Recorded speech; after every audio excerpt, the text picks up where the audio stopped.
Bueno, continuando con nuestras lecturas, vamos con un nuevo libro que se llama El cuento número 13, de Diane Setterfields. Vamos a ver este libro, vamos a ver quién es. Dice, hasta el año pasado, dice Diana Setterfields, es una autora, llevaba una vida tranquila en Harrogate, una pequeña ciudad inglesa.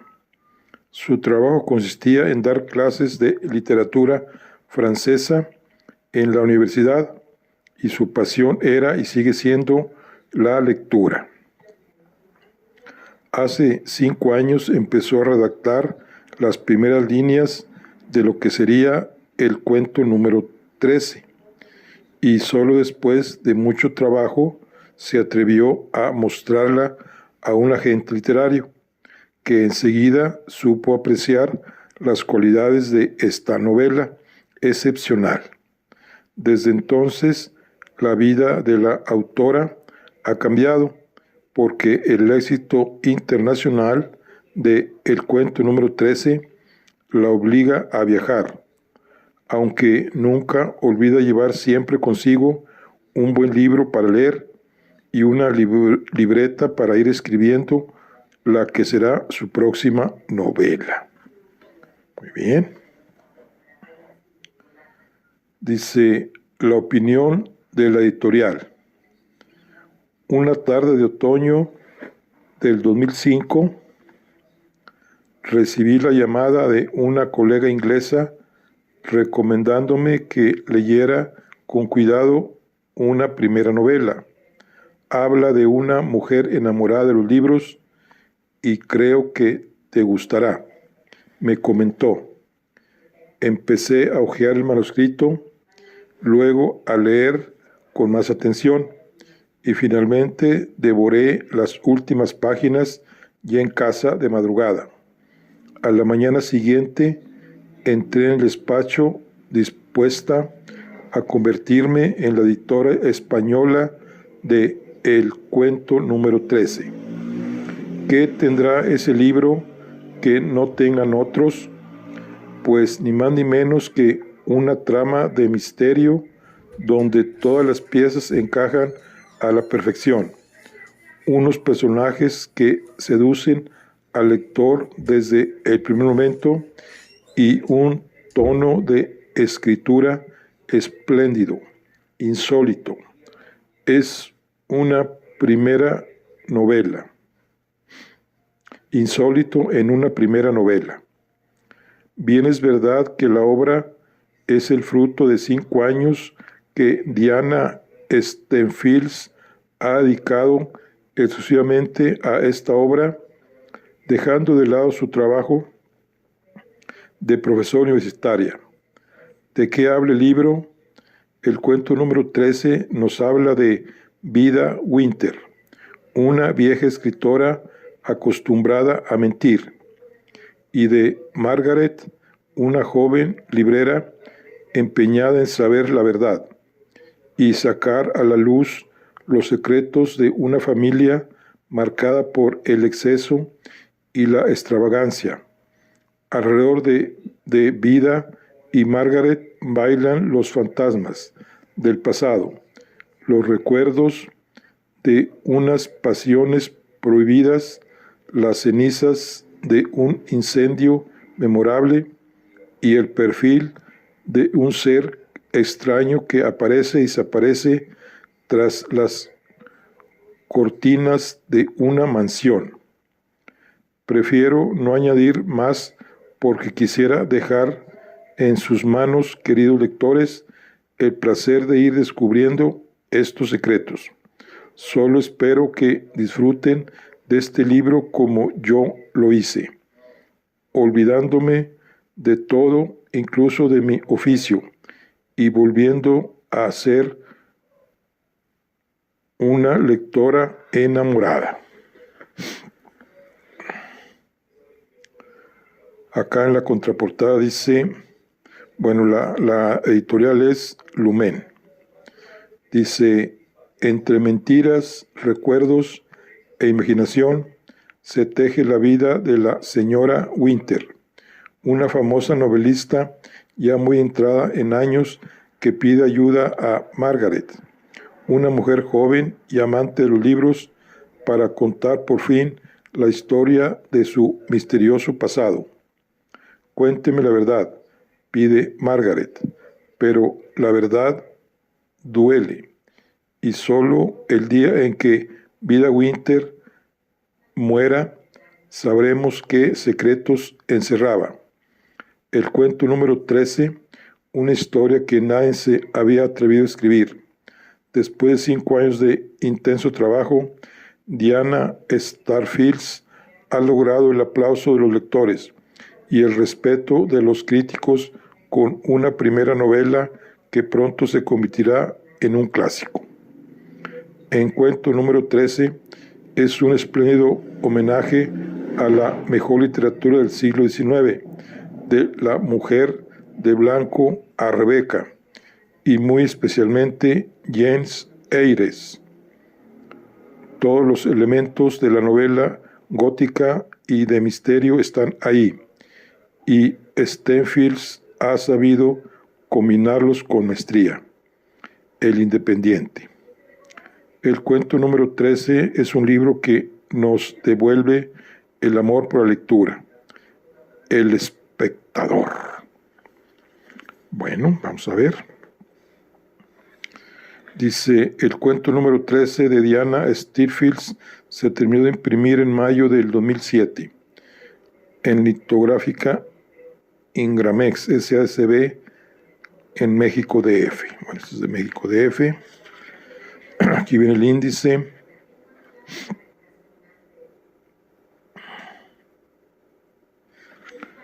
Vamos a ver. El cuento número 13. Diana Starfields. Traducción de Matuca Fernández de Villavicencio. Lumen Narrativa. Primera edición, España 2007 y en México el 2007. Muy bien. Dice, en memoria de Ivy, Dora y Fred Harold Morris, Corina Ethel y Ambrose Charles Starfields. Dice, todos los niños mitifican su nacimiento. Es un rasgo universal. ¿Quieres conocer a alguien? Su corazón, su mente, su alma. Pídele que te hable de cuando nació. Lo que te cuente no será la verdad, será una historia. Y nada es tan revelador como una historia. Vida Winter, cuentos de cambio y desesperación. Bueno, aquí viene inicios. Primero, aquí está la carta. Entonces vamos a ver aquí. Vamos a ver. Bueno, tiene muchos capítulos. Dice, índice, inicios, la carta. Y luego viene son 13, la historia de Margaret, 13 cuentos, la llegada, el encuentro, por fin empezamos, jardines, Merrily y el cochecito, el doctor y la señora Mudley, el estudio de Dickens, los almanaques, etcétera, etcétera. Bueno, muy bien. Vamos con la carta.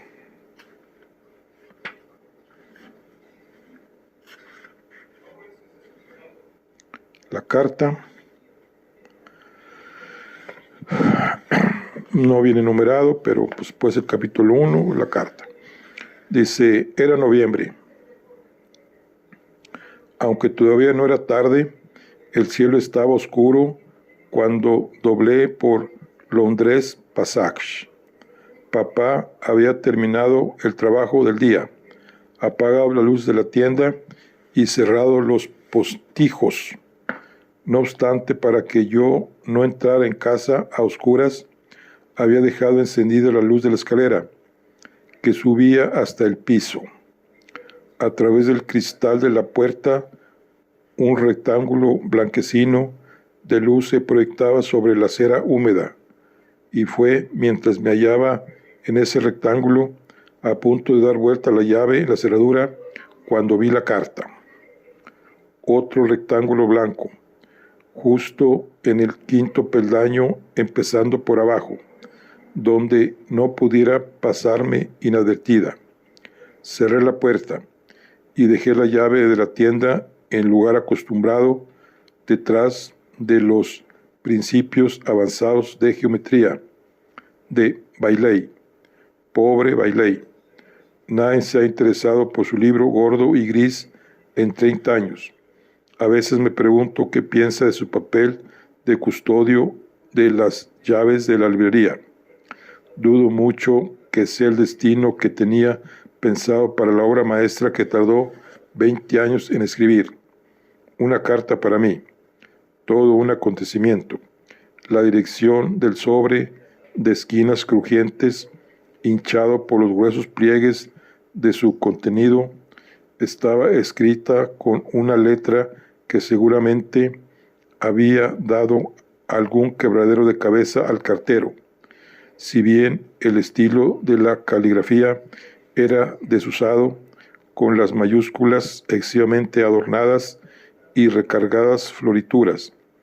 Mi primera impresión fue que la había escrito un niño. Las letras parecían balbucientes. Los irregulares trazos se desvanecían en la nada o dejaban una profunda marca en el papel. Las letras que componían mi nombre no daban sensación de fluidez. Había sido trazada separadamente. Margaret Lea, como si cada una de ellas constituyera una nueva y colosal empresa. Pero yo no conocía ningún niño. Fue entonces cuando pensé, es la letra de una persona enferma. Me embargó una sensación extraña. Hacía 1 o 2 días, mientras estaba haciendo mis tareas con calma y en privado, un desconocido, un extraño, se había tomado el trabajo de escribir mi nombre en ese sobre. ¿Quién era esa persona que había estado pensando en mí sin que yo estuviera albergado la más mínima sospecha? Todavía con el abrigo y el sombrero puestos, me dejé caer en un peldaño de la escalera para leer la carta. Nunca leo sin antes estar segura de que me hallo en una posición estable. Conservo esta costumbre desde que tenía 7 años, cuando, sentada sobre un muro alto leyendo Los niños del agua, tan cautivada me tenía la descripción de la vida submarina que inconscientemente relajé los músculos. En lugar de flotar en el agua que con tanta nitidez me rodeaba en mi imaginación, caí de bruces al suelo y perdí el conocimiento. Todavía se me nota la cicatriz debajo del flequillo. Leer puede ser peligroso. Abrí la carta y saqué media docena de hojas, todas ellas escritas con la misma letra laboriosa. Debido a mi trabajo, poseo experiencia en leer manuscritos difíciles. No tiene mucho secreto, solo se requiere paciencia y práctica. Eso y una buena disposición para educar el ojo interior.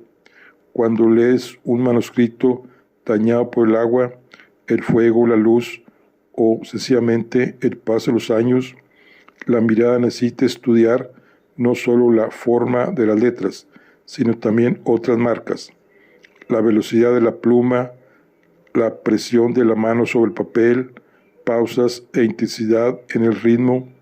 Hay que relajarse, no pensar en nada, hasta que finalmente despiertas en un sueño donde eres al mismo tiempo la pluma que vuela sobre la vitela y la vitela misma, y sientes la caricia de la tinta, haciéndote cosquillas en la superficie. Es entonces cuando puedes leerlo. La intención del escritor, sus pensamientos, sus titubeos, sus deseos y su significado. Puedes leer con la misma claridad que si fuera la vela que alumbra el papel mientras la pluma se desliza por él. Esta carta no representa en absoluto semejante desafío. Comenzaba con un seco señorita Lea. De ahí en adelante los jeroglíficos se transformaban por sí solos en caracteres, luego en palabras, después en frases. He aquí lo que leí.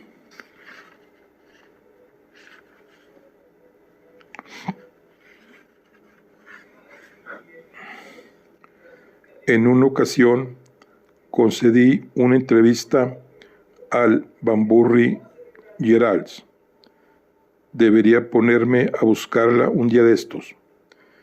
Para la biografía, me enviaron un tipo extraño.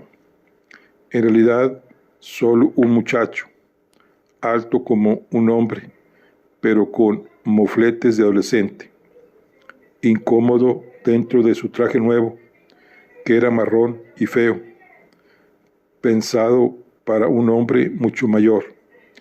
El cuello, el corte, la tela, todo era desacertado. Era la clase de traje que una madre compraría a su hijo cuando ésta deja el colegio para incorporarse a su primer empleo, segura de que el muchacho acabará llenándolo. Pero los muchachos no dejan atrás la niñez en cuanto dejan de vestir el uniforme del colegio. Había algo peculiar en su actitud, intensidad. Nada más posar mis ojos en él, pensé, ¿qué habrá venido a buscar? No tengo nada en contra de las personas que aman la verdad, salvo el hecho de que resultan ser una compañía tediosa. Mientras no le dé por hablar de la sinceridad y terminen contando embustes, eso lógicamente me irrita, y siempre y cuando me dejen tranquila, nunca pretendo hacerles ningún daño. Mi queja no va dirigida a los amantes de la verdad, sino a la verdad misma. ¿Qué auxilio, qué consuelo brinda la verdad en comparación con un relato? ¿Qué tiene de bueno la verdad a medianoche, en la oscuridad, cuando el viento ruge como un oso en la chimenea, cuando los relámpagos proyectan sombras en la pared del dormitorio y la lluvia repiquetea en la ventana con sus largas uñas? Nada, cuando el miedo y el frío hacen de ti una estatua en tu propia cama. No así es que la verdad pura y dura acude en tu auxilio. Lo que necesitas es el mullido consuelo de un relato, la protección balsámica adormecedora de una mentira.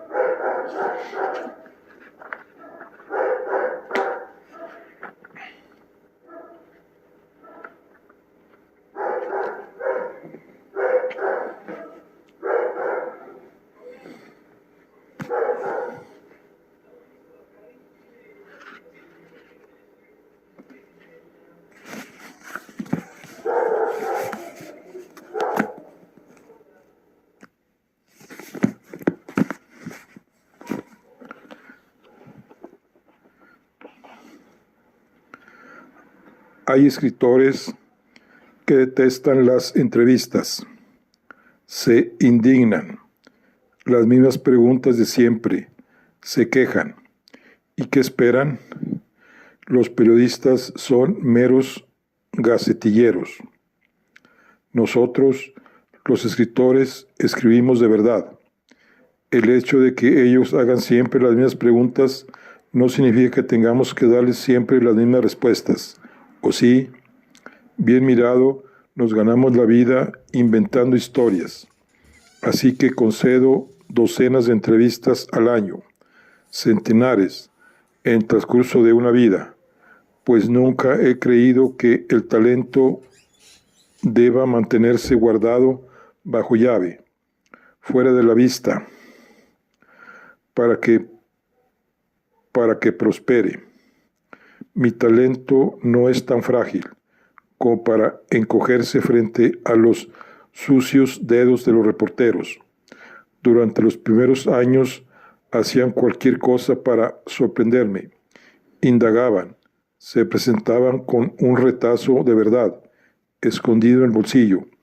Lo extraían en el momento oportuno y confiaban en que yo, debido al sobresalto, hablara más de la cuenta. Así que tenía que actuar con tiento.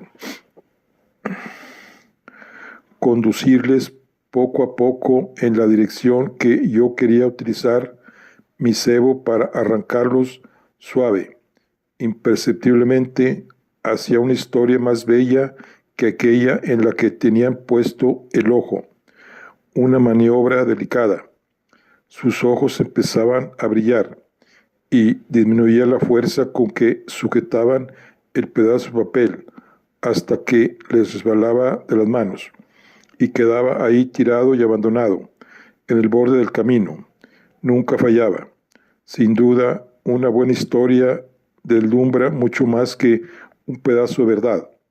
Más adelante, cuando me hice famosa, entrevistar a Vida Winter se convirtió en una suerte de rito de iniciación para los periodistas.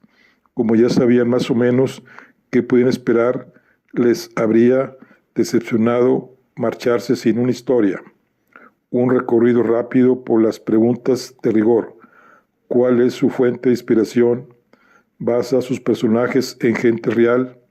¿Qué hay de usted en el personaje principal? Y cuanto más breves eran mis respuestas, más me lo agradecían. Mi cabeza, no, nada. Luego les daba un poco de lo que estaban esperando, aquello que habían venido a buscar, en realidad. Una expresión soñadora, expectante, se apoderaba de sus rostros, como niños a la hora de acostarse. Y ahora usted, señorita Winter, decían, cuénteme cosas de usted. Y yo contaba historias breves y sencillas, nada del otro mundo, unos pocos hilos entretejidos en un bonito patrón, un adorno memorable aquí, un par de lentejuelas allá, meras migajas sacadas del fondo de mi bolso de retales. Hay muchas más en ella, centenares, restos de relatos y novelas, tramas que no llegué a terminar, personajes malogrados, escenarios pintorescos a los que nunca encontré una utilidad narrativa, piezas sueltas que descartaba cuando revisaba el texto. Luego solo es cuestión de limar las orillas, rematar los cabos y ya está. Otra biografía, completamente nueva. Y se marchaban contentos, apretando la libreta con sus manazas como niños cargados de caramelos, al final de una fiesta de cumpleaños. Ya tenían algo que contar a sus nietos. Un día conocí a Vida Winter y me contó una historia. En fin, el muchacho del Banbury Herald me dijo, señorita Winter, cuénteme la verdad. ¿Qué clase de petición es esa? He visto a tantas personas tramar toda suerte de estratagemas para hacerme hablar que puedo reconocerlas a 1 kilómetro de distancia. Pero, ¿qué era eso? Era ridículo. ¿Qué esperaba ese muchacho? Una buena pregunta. ¿Qué esperaba? En sus ojos había un brillo febril. Me observaba con detenimiento, buscando, explorando. Perseguía algo muy concreto. Estaba segura. Tenía la frente húmeda de sudor. Quizá estuviera incubando algo. Cuénteme la verdad, dijo. Tuve una sensación extraña por dentro, como si el pasado estuviera cobrando vida. El remolino de una vida anterior revolviendo en mi estómago. generando una marea que crecía dentro de mis venas y lanzaba pequeñas olas frías para lamerme las sienes. Una agitación desagradable. Cuénteme la verdad. Consideré su petición. Le di vueltas en mi cabeza. Sopesé las posibles consecuencias. Me inquietaba ese muchacho, con su rostro pálido y sus ojos ardientes. De acuerdo, dije. 1 hora más tarde se marchó. Un adiós apagado, distraído, sin una sola mirada atrás. No le conté la verdad. ¿Cómo iba a hacerlo? Le conté una historia, una cosita pobre, desnutrida, sin brillo, sin lentejuelas, únicamente unos pocos retales insulsos y descoloridos, toscamente, hilvanados y con los bordes deshilachados. La clase de historia que parece extraída de la vida real, o mejor dicho, de lo que la gente supone que es la vida real, lo cual es muy diferente. No es fácil para alguien de mi talento crear esa clase de historia. Lo contemplé desde la ventana. Se alejaba por la calle arrastrando los pies, los hombros caídos, la cabeza gacha, y cada paso le suponía un esfuerzo fatigoso. Nada quedaba de su energía, de su empuje, de su brío. Yo había acabado con ellos, pero no tengo toda la culpa. Debería haber sabido que no debía creerme. No volví a verle. La sensación, la marea en el estómago, en las sienes, en las yemas de los dedos, me acompañó durante mucho tiempo. Subía y bajaba al recordar las palabras del muchacho. Cuénteme la verdad. No, decía yo una y otra vez. No, pero la marea se negaba a aquietarse. Me aturdía. Peor aún, era un peligro. Al final le propuse un trato. Todavía no. Suspiró, se retorció, pero poco a poco se fue calmando, tanto que prácticamente me olvidé de ella. Hace tanto tiempo de eso, 30 años, 40, tal vez más. El tiempo pasa más deprisa de lo que creemos. Últimamente, el muchacho me ha estado rondando por la cabeza. Cuénteme la verdad. Y estos días he vuelto a sentir ese extraño remolino interno. Algo está creciendo dentro de mí, dividiéndose y multiplicándose. Puedo notarlo en el estómago, algo redondo y duro, del tamaño de un pómelo. Me roba el aire de los pulmones y me roe la médula de los huesos. El largo letargo lo ha cambiado de dócil y manejable. Ha pasado a ser peleón. Rechaza toda negociación, paraliza los debates, exige sus derechos, no acepta un no por respuesta. La verdad, repite una y otra vez, llamando al muchacho, contemplando su espalda mientras se aleja. Luego se vuelve hacia mí, me estruja las tripas, las retuerce. Hicimos un trato, ¿recuerdas? Ha llegado el momento.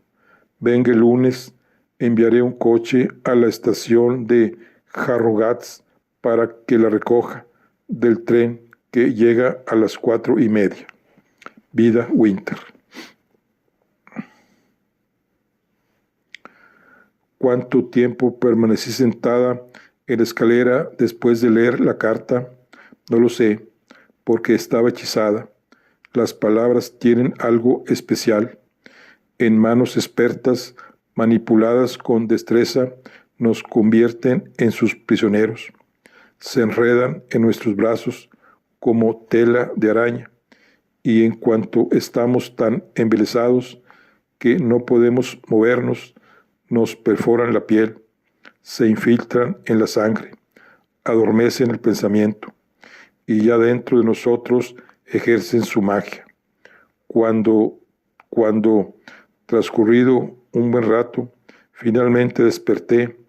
Tan solo pude suponer que había estado sucediendo en las profundidades de mi inconsciencia. ¿Qué me había hecho la carta? Yo sabía muy poco de Vida Winter. Lógicamente estaba al corriente del surtido de epítetos que solían acompañar su nombre: la escritora más leída de Gran Bretaña, la Dickens de nuestro siglo, la autora viva más famosa del mundo, etc. Sabía desde luego que era popular, pero aún así, cuando más adelante hice algunas indagaciones, las cifras representaron para mí toda una sorpresa. 56 libros publicados en 56 años. Sus libros habían sido traducidos a 49 idiomas. La señorita Winter había sido nombrada no 27 ocasiones la autora. La señorita Winter había sido nombrada en 27 ocasiones la autora más solicitada en las bibliotecas británicas. Existían 19 películas basadas en sus novelas. Desde el punto de vista estadístico, la pregunta que generaba más controversia era esta: ¿había vendido o no más ejemplares que la Biblia?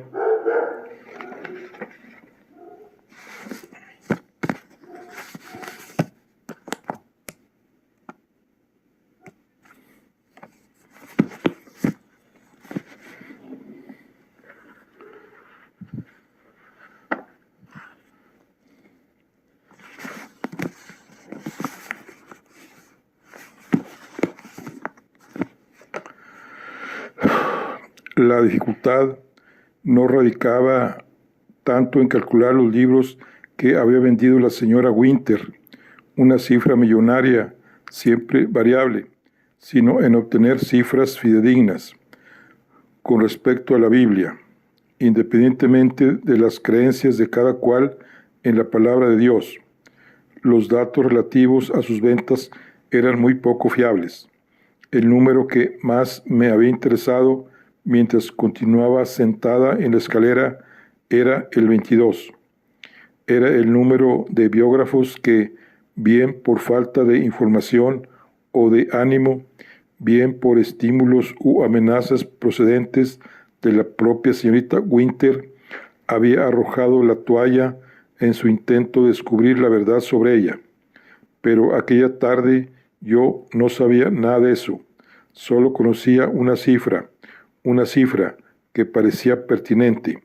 ¿Cuántos libros de Vida Winter había leído yo? Margaret Lea, ninguno. Sentada en la escalera me estremecí, bostecé y me desperecé. Después de volver en mí, me di cuenta de que, mientras estaba abstraída, mis pensamientos habían cambiado de fecha. Rescaté 2 detalles en concreto del desatendido limbo de mi memoria. El primero era una breve escena con mi padre que había tenido lugar en la tienda, una caja de libros que estamos desembalando procedentes de una liquidación de una biblioteca privada. Contiene algunos ejemplares de Vida Winter. En la librería no nos dedicamos a la novela contemporánea. Los llevaré al centro de beneficencia a la hora de comer, dijo, dejándolos en un extremo del mostrador. Pero antes de que termine la mañana, 3 de los 4 libros ya no están. Se han vendido. Uno a un sacerdote, otro a un cartógrafo, el tercero a un historiador militar. Los rostros de nuestros clientes, con el aspecto grisáceo y la aureola de satisfacción característica del bibliófilo, parecen iluminarse cuando vislumbran los vivos colores de las cubiertas en rústica. Después de comer, cuando ya hemos terminado de desembalar, catalogar y colocar los libros en los estantes y no tenemos clientes, nos sentamos a leer como de costumbre. Estamos a finales de otoño. Llueve y las ventanas se han empañado. A lo lejos suena el silbido de la estufa de gas. Mi padre y yo lo oímos sin oírlo, sentados uno junto al otro, pero a kilómetros de distancia, pues estamos enfrascados en nuestros respectivos libros. Preparo el té, le pregunto regresando a la superficie, no responde. De todos modos preparo el té y le dejo una taza cerca sobre el mostrador. Una hora más tarde, el té intacto ya está frío. Preparo otra tetera y coloco otra taza humeante junto a él, sobre el mostrador. Papá no percibe mis movimientos. Con delicadeza levanto el libro que sostiene en las manos para ver la cubierta. Es el cuarto libro de Vida Winter. Lo vuelvo a colocar en su posición original y estudio el rostro de mi padre. No me oye, no me ve. Está en otro mundo y yo soy un fantasma. Ese es el primer recuerdo. El segundo es una imagen de medio perfil, tallada a gran escala, jugando con las luces y las sombras. Una cara se eleva por encima de los viajeros, que empequeñecidos aguardan debajo. Es solo una fotografía publicitaria pegada a una valla en una estación de tren, pero para mí posee la grandeza imperturbable de las reinas y deidades, esculpidas en paredes rocosas por antiguas civilizaciones, olvidadas hace mucho tiempo. Al contemplar el exquisito arco de las cejas, la curva despejada y suave de los pómulos, la línea y las proporciones impecables de la nariz, no puedo dejar de admirar el hecho de que la combinación aleatoria de unos genes humanos llegue a producir algo tan sobrenaturalmente perfecto. Si los arqueólogos del futuro hallaran esos huesos, les parecerían una escultura, un producto de la máxima expresión, del empeño artístico y no de las herramientas romas de la naturaleza. La piel que cubre esos extraordinarios huesos posee la luminosidad opaca del albastro y parece aún más pálida en contraste con los cuidados rizos y tirabuzones, cobrizos dispuestos con suma precisión en torno a las delicadas sienes y por debajo del cuello fuerte y elegante. Como si este derroche de belleza no fuera suficiente, ahí están los ojos, intensificados por algún acto de prestidigitación fotográfica, hasta un verde nada natural, como el verde de la vidriera de una iglesia, de las esmeraldas o de los caramelos, miran, totalmente inexpresivos, por encima de las cabezas de los viajeros. No sé si ese día el resto de la gente sintió lo mismo que yo al ver la fotografía. Ellos habían leído sus libros, de modo que es posible que tuvieran una perspectiva diferente a las cosas, pero en mi caso, la contemplación de esos enormes ojos verdes enseguida me atrajo a la memoria la popular expresión de que los ojos son el espejo del alma. Esa mujer, recuerdo que pensé, mientras miraba fijamente sus ojos verdes y su mirada perdida, no tiene alma. La noche en que leí la carta, no tenía más información sobre Vida Winter. No era mucho, aunque, pensándolo bien, quizá fuera cuanto se podía saber de ella, pues si bien todo el mundo la conocía, a Vida Winter conocía su nombre, conocía su cara, conocía sus libros. Al mismo tiempo, nadie la conocía, tan famosa por sus secretos como por sus historias. Vida Winter era un completo misterio.